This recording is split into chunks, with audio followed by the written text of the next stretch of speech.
Satnam everyone, hello everyone, and hello Seva Kaur one more time here in the channel. Satnam, Ardaas Singh, and everyone who is listening to us. Lovely, and thank you so much for inviting me again. Great, thank you. Sorry, I was just testing the audio to see if we could hear you today, because the last time we had so many audio problems. That's right. And, which is also why I invited you today, so that we can, have a regular conversation and people are not struggling to hear you. Yeah. Even though I edited the video and I think it's better, but not much better. It was pretty bad.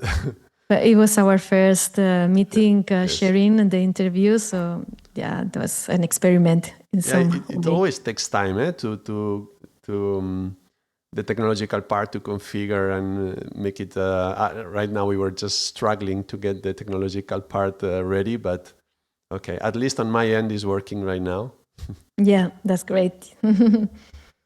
Excellent. So Seva, again, we have another conversation ahead of us. One of the things that I wanted to talk to you today is one comment that I received from a different video.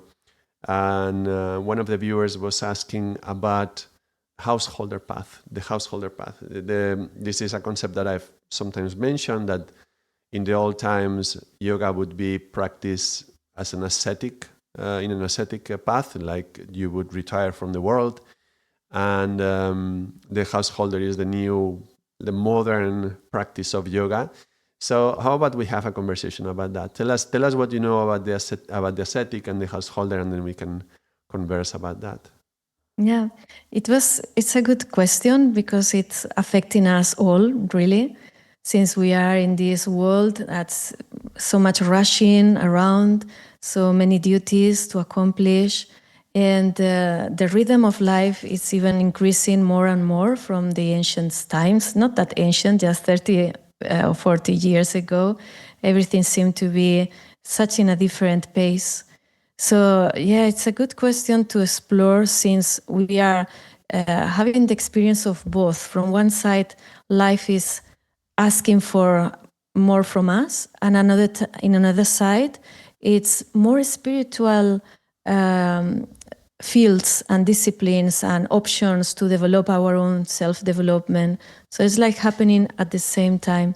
So knowing that the householder path is living a spirituality in this world is like being pulled into both ways. Yeah, how to be living both legs on the same path, not being divided, isn't it? Not going too much into the attending so much out there, and not being too inside like it was before, when the yogis were into a cave and meditating there, or up in the mountains, or lost in their own little cave or bubble. And now is having this balance is not that easy at all. And that's the challenge of the times. So I think it's a very, very good question to explore from there. What do you think? Yes, definitely. I feel like the ascetic path has always been a tradition, but nowadays, in the kind of life that we have now, it's kind of an escape very often. You have some trouble in your life. Most of us will be born in a regular family. We are not born in a culture where the ascetic path is already well established, unless you are born in some region of India or some region where there is your parents are already kind of in a Buddhistic line. But let's think about it for a moment. Wherever we are born in a family. So even if asceticism is part of our culture, we are already exposed to the concept of family. So a part of us certainly will want to adapt to this concept of family, because that's what we learn. Yeah, we try to copy what we learn. So as children, we will want to go into families. And then as we grow older, especially during the childhood towards adolescence, towards young adulthood, particularly adolescence, that's when you start to figure out how to relate to the other sex, and how to have meaningful relationships. And that's when the challenges come. And if you find that you are struggling for whatever reason, and there's plenty of reasons to struggle in relationships, then I feel that anybody who is in that struggling position and they hear about yoga, it may sound very appealing to go into the ascetic mode. But I feel that would be like an escape. So that's trying to escape that thing that you are not managing to do. And then you say, well, it's just maybe I'm not built for family life. I cannot be like my parents. Every child tries to go away from their parents at some point during the adolescence. They try to develop their own self-identity, and it's good, that's necessary. But then they will even question, maybe I don't even have to have a family, no? So in that going away, they will even negate the actual concept of family. There is also, let's face it, many of us are born into families which are either dysfunctional or broken or all sorts of issues within the family. So already the children will see their parents and, oh, I don't want that. Look at mom and dad, how much they are arguing and so on. That was not our experience necessarily, but they went through their phases and their challenges. And any young kid will see their parents and think, well, maybe I'm built different. And then when they come into contact with yoga, then find this alternative. Oh, that's it. It's because I'm meant to be an ascetic. No, I don't know. It feels to me a lot like an escape. Yeah. Yeah, we've seen it quite often, actually. We've seen it from many years as students with our peers and colleagues, as teachers also. Like this might be a door through where these students are coming in, wanting to escape the kind of environment they are involved or coming from. And I think it's a possibility, a door. And there, once they enter into the space where the spirituality is coming, the teachings, the practice, specifically in Kundalini Yoga, when the teacher pays attention to it, it's like being able to recognize that part and for a certain time gives the space for that student to find that comfort and feeling like being embraced by the Sangat and having kind of relief from there. And sooner or later, these past issues are coming to be worked. They have to face whatever they left behind so that they can have that reality of the being really real, like this Satnam in their own being. And it's this Satnam of themselves, their own self reality, is not going to happen if they don't really drop whatever might happen in an emotional way in a level that could be creating imbalance. So sooner or later we can recognize like, okay, now it's the time when they are ready to actually not keep escaping, but actually the challenging moment of choosing. Are you going to live and kind of going again, complaining and just again and again, just with that deep sadness or searching or whatever, or really taking the responsibility of saying, right, I came here into this family to work all those issues in a karmic level. I thought the way was to live, and it was part, as you said, it was healthy to go and take distance.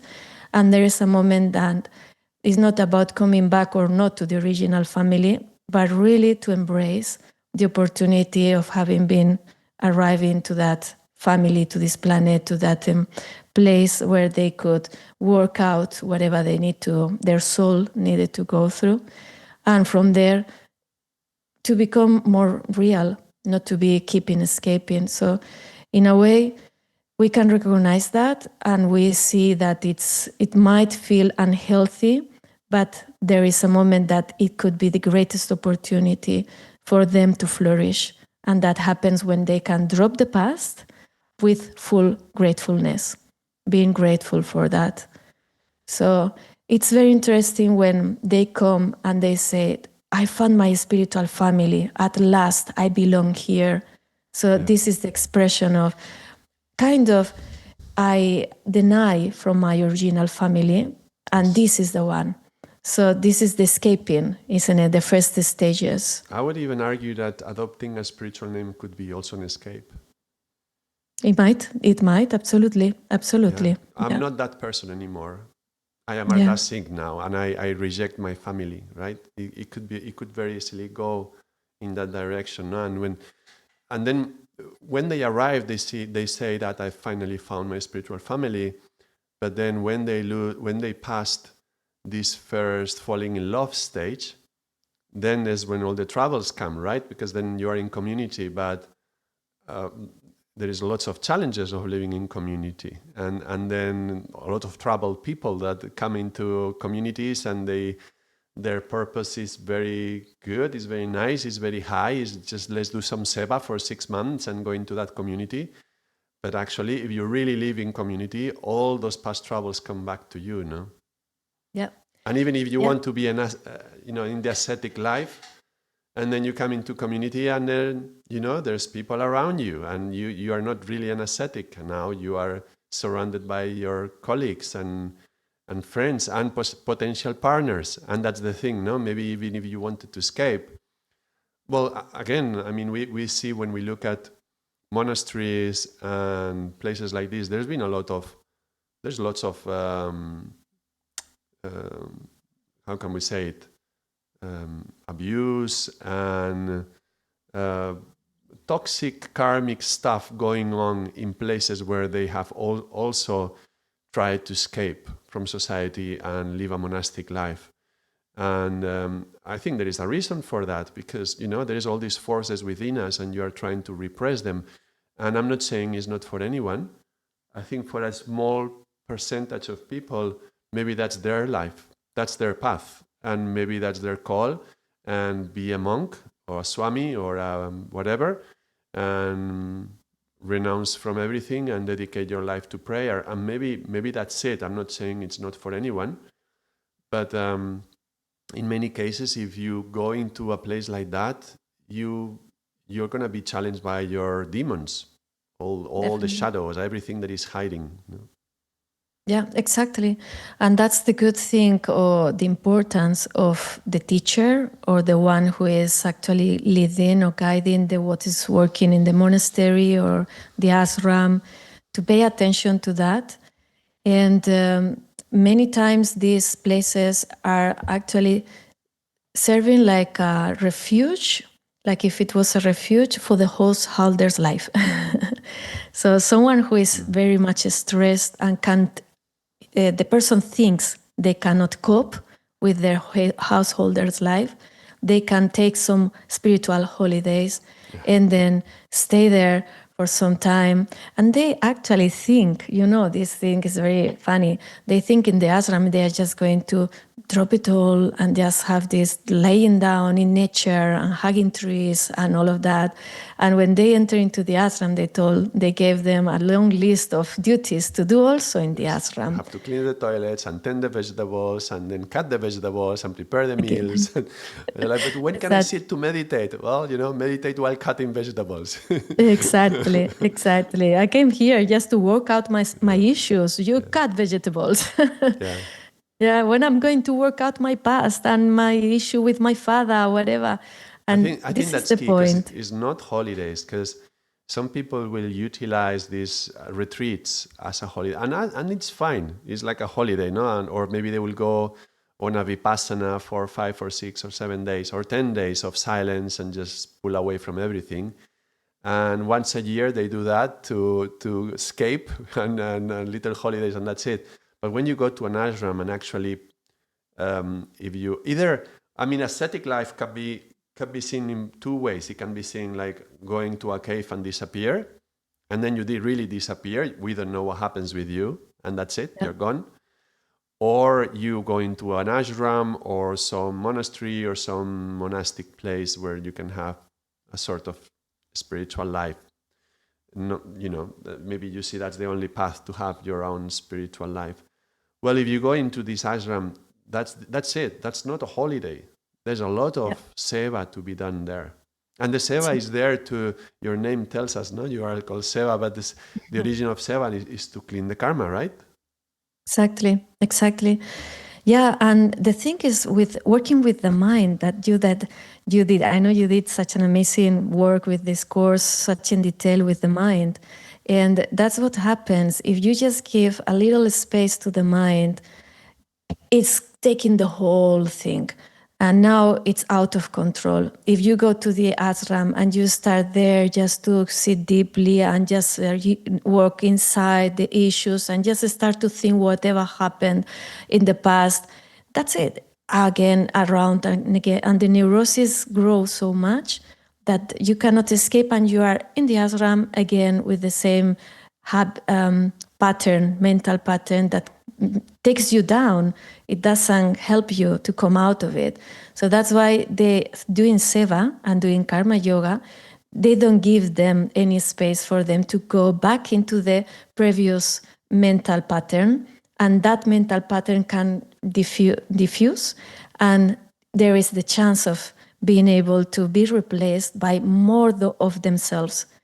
And being much more with themselves is when they would be more strong and more ready when the time comes to go back to the world and be a renewed householder, you know.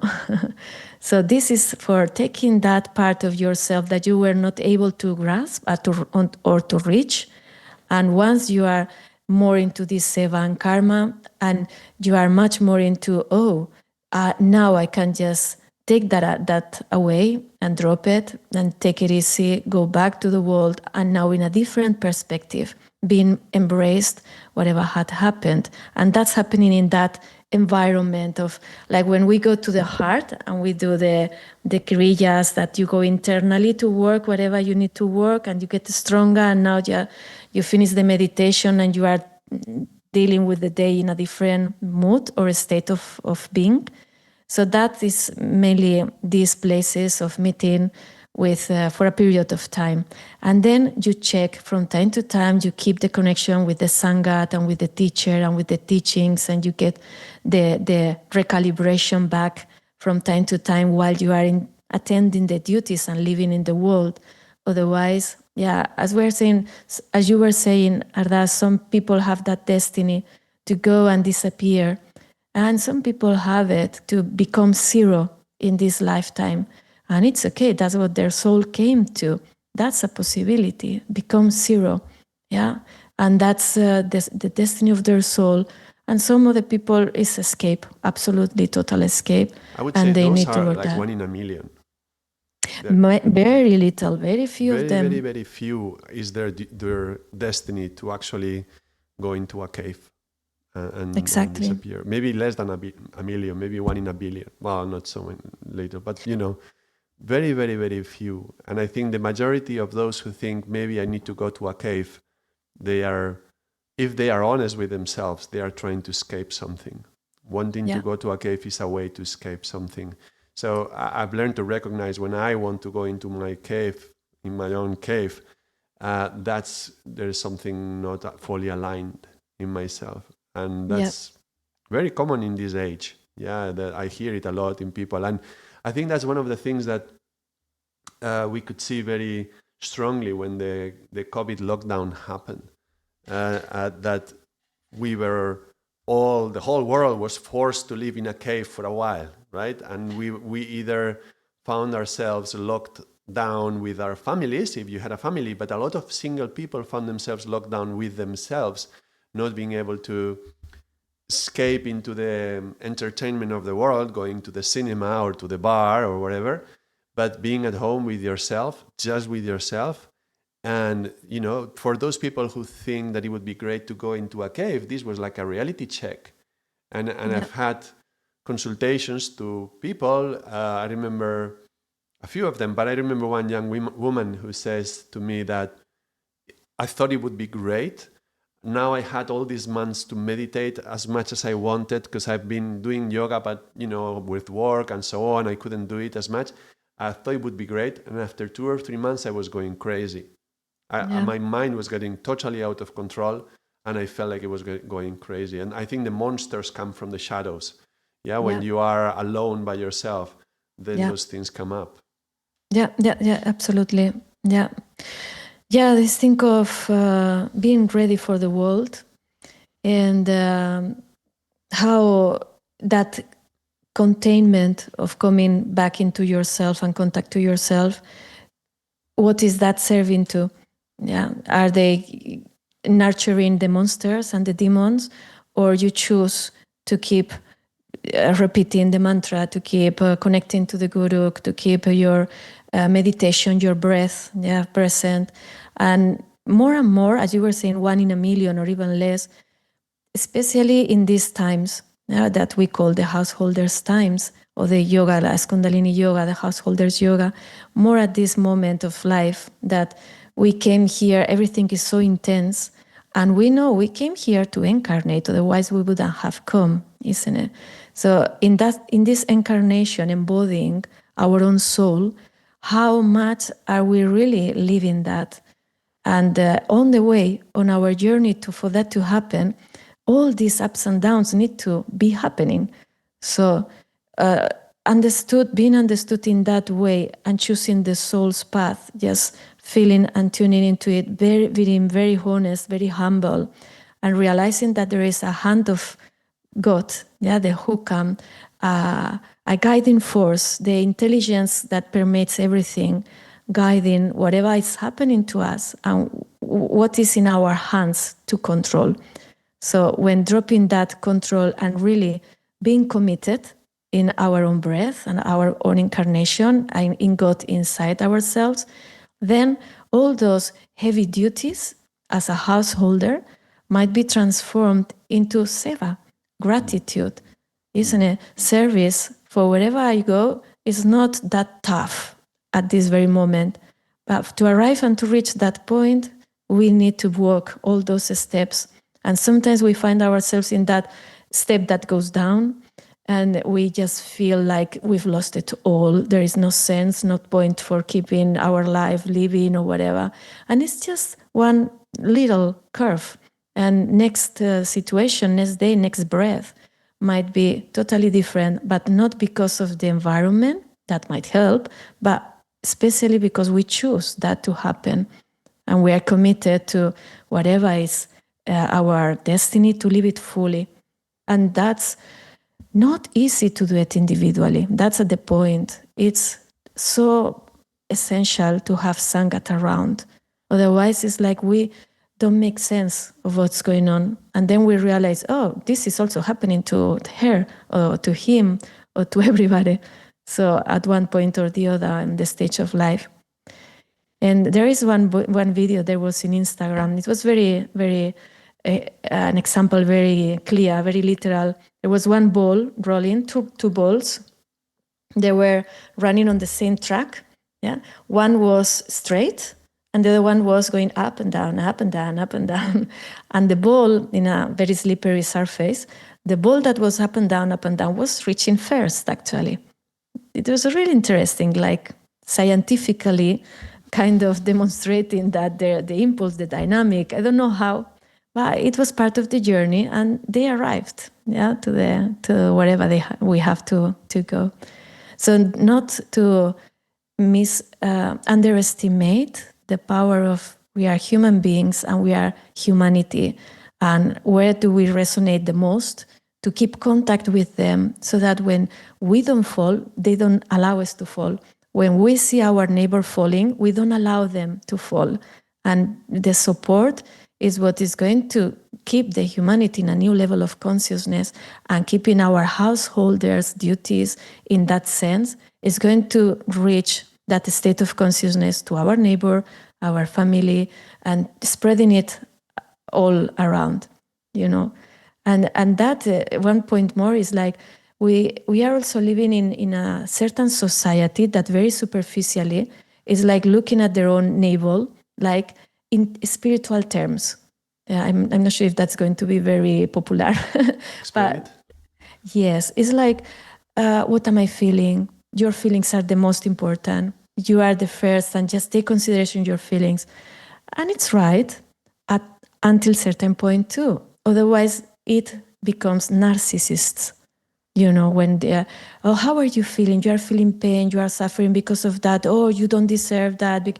There is a very spiritual language that is very reasonable and sounds very good, but it's so subtle that it could fall into narcissism, into just checking with myself all the time how I'm feeling and that could degenerate into all the time being aware of what's happening and in an emotional level, not in a spiritual level, not into it's much more certain if you focus your intention in service, in going out there and being also helping out your people around, you are going to feel the fulfillment in yourself. Is completely going to cancel this need of constantly being aware of what's happening around, because emotional, we know, is in a sometimes up, sometimes down, sometimes up. It's endless. We are never going to feel like, okay, done, I finished with all my issues. Oh, come on, yeah, it's good to be aware what's happening inside, yeah, but what do you do with that? Yeah, go there and serve. Yeah, go there and cut vegetables. Go there and take your children to the school and just work, whatever. Going and serving the others, it's going to do the transmutation. I think everything would be much more healthy. All relationships would be much more healthier in that sense. Don't be so much pendiente, no? Pendiente, just taking so much care of what's in my emotions, but hey, there is a whole, your children needs you to play with her or whatever. Yeah. Transmutating that energy level into the heart. Yeah. Yes. Mm. Yes, it makes me think that we, as a culture, as a society, we've become overprotective, like the mother who is overprotective of the child, but we are also like being careful not to say anything that is going to offend anyone. And partly I understand why, because if you do, you are risk the cancellation, right?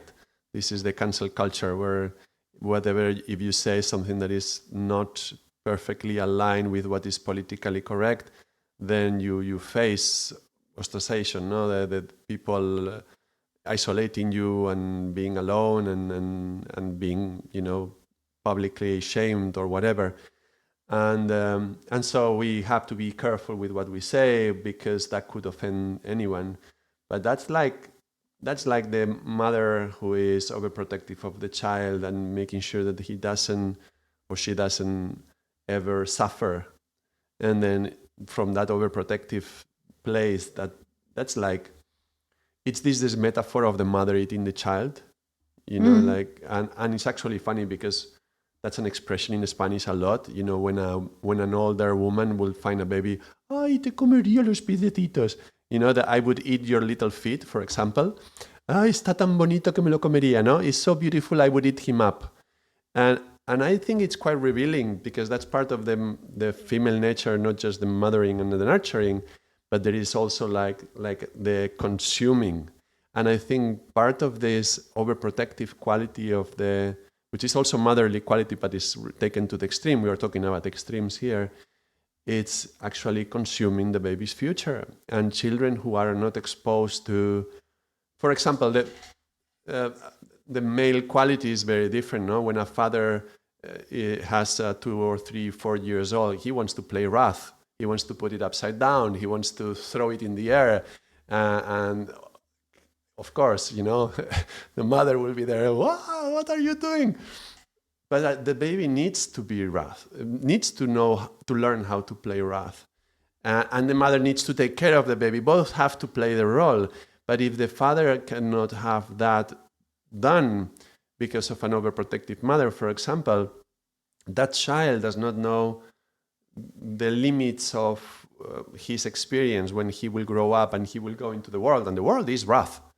They will not know how to face that roughness, and then they will feel, oh, you offended me, and then that's when we go too much into my feelings and what is happening to me, and then narcissism sprouting out of that, that, oh, it's offensive to me. And I was paying attention to this in our culture very recently about toxic positivity. Because I don't want to offend you, I'm going to say everything is perfect about you. Everything is good. Everything is well and good. Let's go. And I have to stop myself, because when my daughters do a drawing or something on one part, on one side, yes, I want to encourage them to be artistic. I enjoy that. On the other side, they need to learn how to take criticism. And so if I am just, oh, that's good, that's great, that's actually becoming very damaging for the culture of many businesses right now, where they take this idea of let's be everybody good, let's make sure we don't have any complaints to HR. And so everybody's nice with each other. Well, what happens then? That everybody's positive, and that becomes toxic because the company doesn't grow, it doesn't improve, it doesn't get to a next level, because nobody knows what's wrong, because nobody talks about what's wrong. So I can see that happening in a family as well. No, if you don't if you don't criticize in some way, you don't learn how to grow. Because as a child looking for the parent as a reference, and if we just try to be nice to them, well, how are they going to learn? How are they going to grow by themselves? Are they going to figure out what they have to change? It's difficult. It's this line. I think this is one of the lines that you face when you are in a family as a householder path. When you live in a family, then there's going to be these things that you have to explore, because the impact that you have on your children is amazing, is huge. That's the impact that is going to carry them for the whole of their life. So you want to make it right, but at the same time, you don't know what is right. So that's really challenging. Yeah. I can hear so clearly the different levels from, the 3 and 7 and then 4 and 6. One thing is that let's try not to offend. Let's be careful that they don't get offended. And all of that is like this superficial, shallow. Let's encourage. It's this affirmative, positive of the number 3 and 7. Good, very good. Talking to the children. And some encouragement is great. And then where is the point where it becomes this toxicity inside of that place of everything is good and that's it? But actually, where is the truth? Yeah, and the truth is the number 4. The truth is not an opinion, and it's more about the flourishing of the baby, the flourishing of the kid.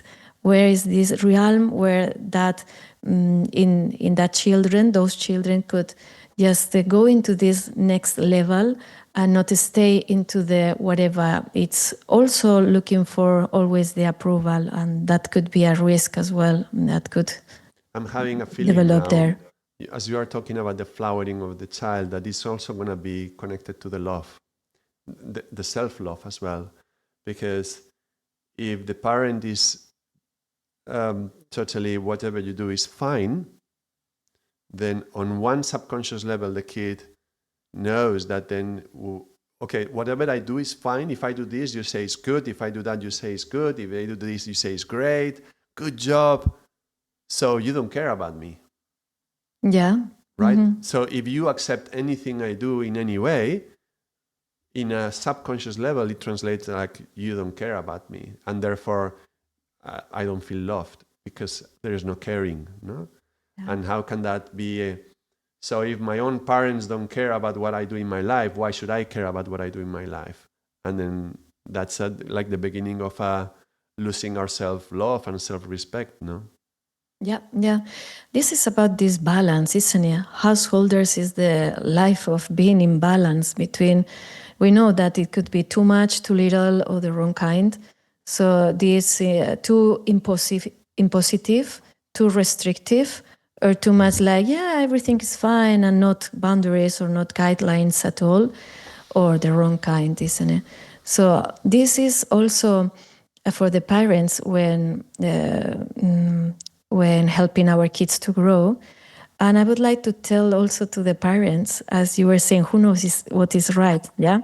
So for the parents, it's like you do your best and you let God do the rest. What else can we do? we can not do anything else. We could just continue the sentence. We can't do anything else. Really work on ourselves as an example, work on our consciousness, realignment every morning in our daily spiritual practice, so that we do our best, not what our mind thinks should be the best, but actually trying to pick up with our intuition and the guidelines that we could receive from other inputs or from our other teachings, basically, that we could have that sense. And we all have it inside, that sense of the how to. But at the same time, one thing or the other, the child needs to work themselves out. So, and probably is going to be put on the parents. I mean, that's, the message, like for the parents, like, you do your best and don't blame yourself if the kid gets to teenager and then goes through certain issues or difficulties or rejecting or being I never expect that from my child, and what did I do so bad? Actually, they have to go on their own path, and it's. Once there was in the class one student who was saying about karma, was saying, okay, what if a soul comes and everything is perfect, everything has all the economical, financial covered, and the parents give them all perfect. What if everything is perfect? And there is like, cannot happen. Whatever little thing might be a complete disaster for that kid, because the soul needs something to work on, whatever they need to work in this lifetime. It's like the story of Buddha, no? When he comes out of the palace and he finds sickness and death and pain, and he was never exposed to that in the palace, so he doesn't know what all those things are. But then the shock is huge, and he actually ends up doing very extreme experiences, like 40 days without eating and so on. And then at the end of coming through, he says, actually, it's better to walk the middle path, not to go to the... So that's like the paradox, of both. Exactly. But if we try to avoid it in the childhood, then that's going to have consequences as well. Yeah, and the child might end up, your daughter, your son might end up saying, my parents never gave me a nice word, my parents never gave me anything, or the other ways, my parents gave me everything and I had everything so easy and they just didn't care, as you were saying before. Both, it's like, it has to happen. It's like the challenge and just the self-initiation to life, starting the householders by themselves. So I was thinking about this. It has to happen, but what has to happen? Because I think, we will go through the things that we will go in our development through adolescence, that's for sure. But it can happen in many different ways. And I believe that if you cultivate the trust and the trust between the father, the parents and the child, they will trust you when they go through their challenges, and they will come to you and they will explore. And if you build up enough experiences where they had a challenge and they came to you and you were able to talk it out with them, even when they go through their adolescence, they will come and they will trust to have that conversation with you, even if they have to go through their own process.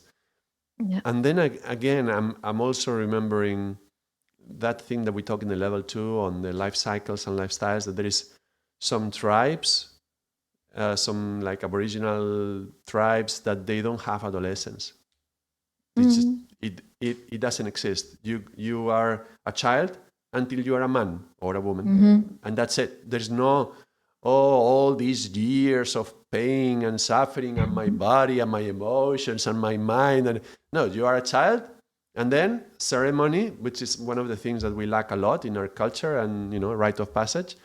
And then you're a man, and you have all the duties and the responsibilities, but also the rights as a man or as a woman. No, so that's fascinating to me, that it can happen like that switch. And we know that the brain do it one day to the next, because it takes up until 25 years old to be fully integrated. So yes, we are evolving, but in terms of culture, in terms of society, you're either a boy or you're a man, you're a girl or you're a woman, no? That's fascinating. Yeah, definitely. Yeah. How much in our culture is in other tribes you can find how much they are in contact with that stage of woman or girl, and how much in our culture we've lost that, so that we got into a period of being lost. That is extending, no? Now you have 35-year-old men who are behave like adolescents, no? Still living with their mommy in the basement, and the mommy supports them and washes their clothes and gives them food and all that, no? Yeah. Or the other way around, complaining why mommy doesn't do that. Yes. Yeah, So, yeah, challenging times, because we've lost the guidance. Before it was much clearer, before it was like there were three sons. One was the saint, the one who was in the monastery. The other one was the warrior who was going for the battle, and the other one was the merchant, isn't it? The one who was going in the market to earn the profit. So at this moment, we have to become the three of us. Living our life, our duties in life is like the three of them. At a certain point, you take responsibility. No? The householders, exactly. You have to be the warrior, but you also have to have money, and you have financial, and you have a spiritual part as well. So absolutely, you don't want to depend on your spiritual courses, for instance, to financially being well. You need to actually support your life honestly. And you don't want to go into the warrior to fight whatever war comes. The world becomes a war, isn't it? You just go with the warrior, or you just don't go just with the saint. And then the world Maya eats you up.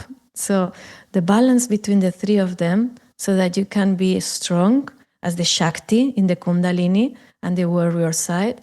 And you also this power serves the saint in you, like the Dharma, like the Bhakti yoga and the path of the heart, but not away from the world, in the world. So you need to earn your daily life and support the family and growing as yourself. So this balance is very interesting. You gotta learn the rules of the game. If you're gonna be part of the world, there's some rules. You have to learn the rules and learn to play the game very well. Don't bet your soul on it, right? But learn how to play the game very well played. Can we be in the world but not belong to the world, no? But play the game of the world. That's the thing. I think this is a key point, because when we arrive here, the feeling is we are dropped here and we don't know the rules of the game. We just try to manage however we can. So we're going to do certain mistakes, which are to grow, not to be punished with them. And certainly, slowly, we will be picking up little things to learn what's the game about. There is this famous, I think it was Einstein, he said, God doesn't play dice with the universe, something like that, because there is this idea that everything seems random and maybe God is playing dice. And there is this funny concept that not only he's playing dice, but I don't even know why he's throwing them for. He doesn't explain the rules, and now I don't even know what to do, but I feel like all this is happening and there is some rules, but nobody tells me which they are, no? Exactly. That's why we are so privileged to also having met the teachings, and also Kundalini Yoga, and especially Karam Kriya and the Numbers. It's so much easier to identify the different levels and what's happening in that realm. You can expect that. If you want to go and have this flourishing that we were saying before, you need to move definitely to the fourth realm. That means many other things that it's going to go with it. Otherwise, it's not possible. And the same in the first level and second level. So it gives very well a map of what's happening in life for your soul. Yeah, always for awakening your soul and your consciousness. Yeah. So very interesting, the householder's path. And I would like to add another point as well. Along with all that we've said, in Kundalini Yoga also is very, very clear we have the right to be happy, healthy, and holy. And that's why it's not an aesthetic path of dropping all and just staying with a little piece of cloth and nothing, and the bowl, begging bowl, we don't beg, yeah? But actually, we are aware of our right is being prosperous. Prosperity is a right, yeah? So we get confused, and we, even in the subconscious, believe that we don't deserve it somehow. And Kundalini Yoga reminds us, hey, you are here with all the universe here to serve you while you serve God. You serve God, God serves you. And prosperity is part of your own path of growing, not just in the poorest state, but actually, yeah, why prosperity? Not to get lost in that, but actually to also share it. And you share your prosperity, and the one shares them as well. And that's no abundance everywhere. And that's part of the householder's path, to actually know that is prosperity path as well. Yeah. Yes, I did a video on scarcity, prosperity, and abundance not so long ago. It was a video requested by another viewer who was asking about the law of attraction as well, and whether it works or it doesn't work. And I was talking about this concept about living in prosperity more than even abundance. Nor scarcity nor abundance, because that's like the negative mind and the positive mind. But prosperity, that's the path of the neutral path. And yeah, to have that feeling within me that we all deserve to live a prosperous life. But the thing is, very often when we are not feeling prosperous, so when we are in a moment of our life when we feel that we are lacking prosperity, how much of that lacking of prosperity comes from our own mentality and our own, what we believe it's our own capacity. Now, me, myself, knowing what I know now, of course, you can, always look back and see avenues when you didn't see them when you were young. But prosperity is just how much flows through you, how much you are flowing in your life, no? And even if somebody has very little money, you can be prosperous. It's not about abundance of money. It's not abundance of material wealth. It's not how much you have. It's how much is flowing through you. And even experiences, I believe, you don't need much money to go and, go around the world, go to offer your service in some NGO or something and have a beautiful experience, meet a different culture, be with different people and grow yourself as a result. So, and you don't need money for that. You can arrange it and people will provide if you are, volunteering, which is the same concept of Sangat, no, and Seva. You need very little to actually have a prosperous life filled of experiences. And by doing that also you can learn what is stopping you from doing all that. Part of it is fear that I will not be able to sustain myself. And then if you want to have a householder life, or let's say if you want to have a family, fear that you will not be able to provide for the family, which is more than for the man than for the woman. That particularly, the provider and the protector is more the role of the man. But that's a strong fear that can happen. But then I remember talking about this topic of prosperity in Egypt in the level 1 in the teacher training. And I was giving them an exercise that I had given a few weeks ago in Portugal and Spain. And the exercise was, give me phrases which contain the concept of money. And then, sayings popular sayings. And the kind of popular sayings that we have in our culture in Spain is, money doesn't buy happiness, money doesn't give you happiness, and money corrupts and things like that. So there's something very negative about money. And when I did this exercise in Egypt, their views of money and their sayings that they had about money, it was very different. There was no negative connotation to that. And there was a lot of it about sharing. Share what you have and offer it to others and, give back. Like, we have this 10%, the tithing in the old time, the 10% in the culture of the West, well, actually, Muslims talk about a 30%. So for them, 10% only? Oh, from the Quran is 30%. I'm like, what? Really? So it's very different ideas of what we understand that is money. Money is part of prosperity, yeah, at least stability in your life. But I think a lot of it, particularly in the West, there is this idea that money is something evil. And a part of us is going to feel like that. Is like, be careful of not having too much money, because see all these millionaires, how they are destroying the world. There's this kind of mentality. And then you will never be a millionaire by thinking like that, right? So how much is our mentality limiting around prosperity? Yeah, exactly. And also knowing the difference between this is money and this is what I do with the money, isn't it? Yeah.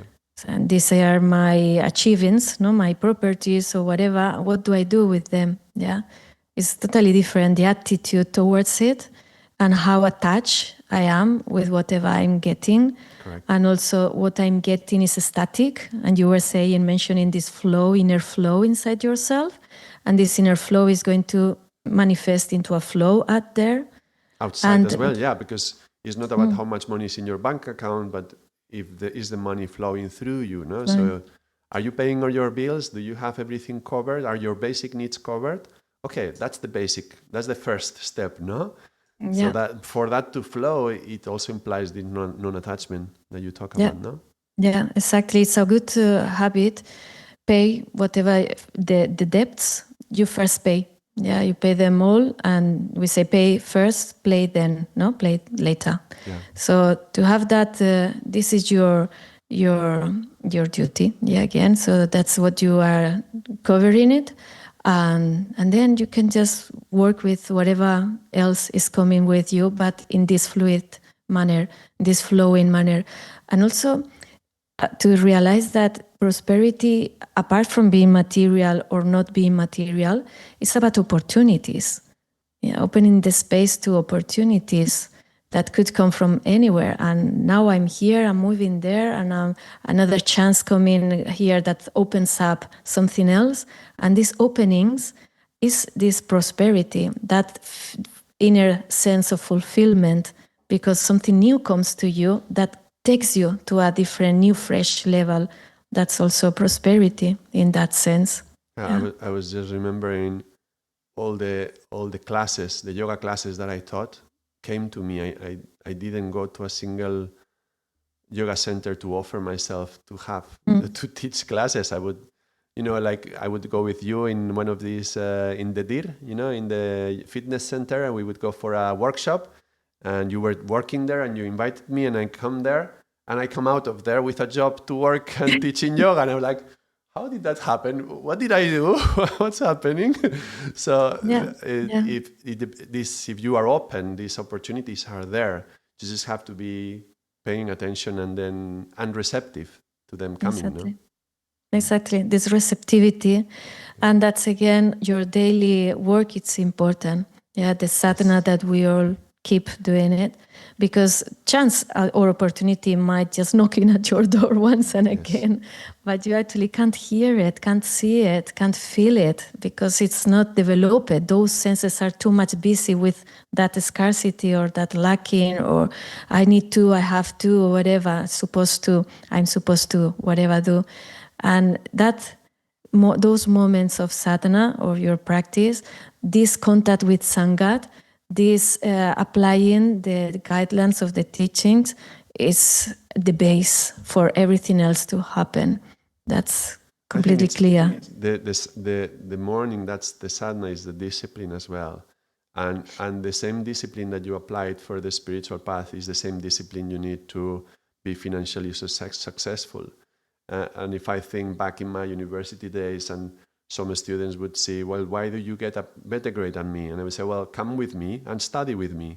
Come all the hours that I go to the library and stay with me, and let's see at the end of the semester, how did it go? Because I was willing to put the hours and the effort, and sometimes it's easier just not to do it. And how much time do we lose really of the day? How many hours does the day have?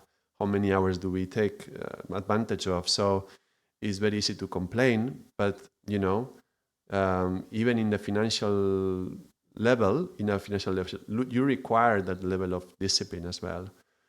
And it can happen, depends on the context as well, because you can be born in a very poor family. You may acquire a lot of debt to go into studying, particularly the US. This is very common. No, you ask for a loan to have your studies, you finish the university, and you have like 30, 40, 50,000, who knows how much money to give back, to pay back. And then you already start not from zero. You start from minus 50,000. That's crazy for a young man, no? So, but the discipline is going to be critical, fundamental, no? Yeah. All, the ancient martial arts, for instance, or in the tribes also, there is this component of applied yourself constantly in a sustainable way, in a constant way. That's the discipline. How do you apply yourself and don't drop it? Yeah. And now, unfortunately, in our culture, very easily we just go into that whatever. No, at the minimum issue might be an excuse for the person not to continue. And what's the mantra that we most bring in our class?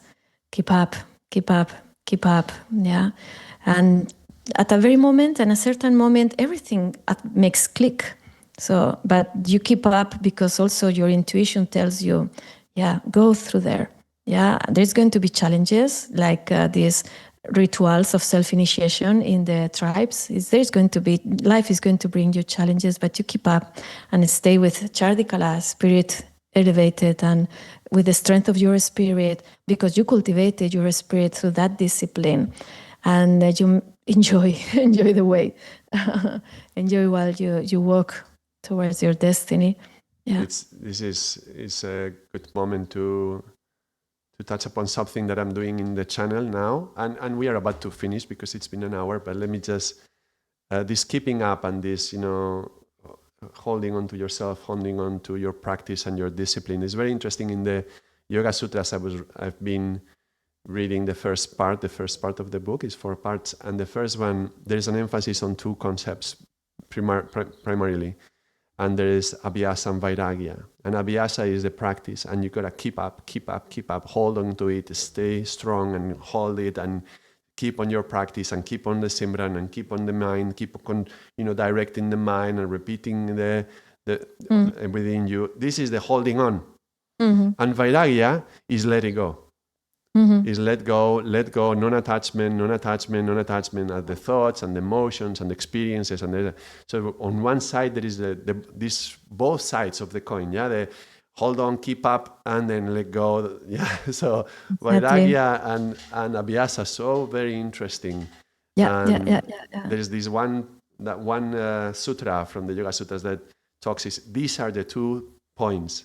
Yeah, that is going to help to stabilize and quiet the mind, and it helps us get to yoga. So that's maybe a good moment to remember. If anybody wants to read more or know more about the Yoga Sutras, you can visit the other videos on this channel.